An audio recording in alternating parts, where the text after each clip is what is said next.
So for a while I knew I wanted to do something medical related, but I wasn't sure what that was going to be. I thought for a while I might go into nursing, and I had some experience working at a hospital on the patient floors, and I kind of realized I don't really want to be on that side of things.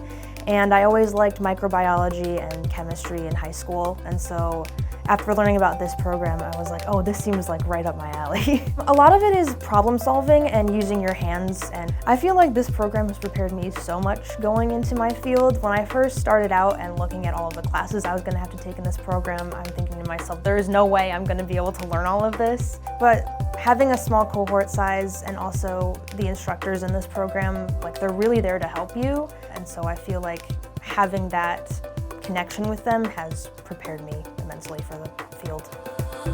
It's a 2+2 style program where there's 2 years of undergraduate, all the general education and chemistries and biologies, and then there's the professional phase.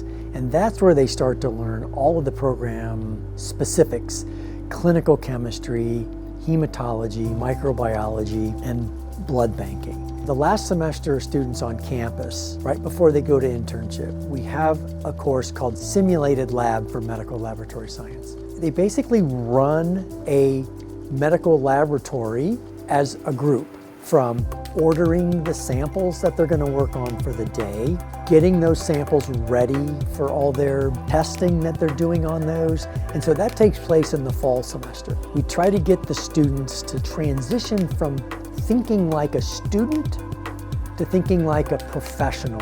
And so it's a real bridge between a typical student and being on internship and then beyond once they become professionals. I'm really optimistic and hopeful that as I get into the field that I will feel that there are people behind the patient names in the samples that we get. What we put out is going to impact someone's life, especially if it's a new cancer diagnosis or we see something that is not correct. It's just important to remember there's people behind that, and that feels really good to be doing that.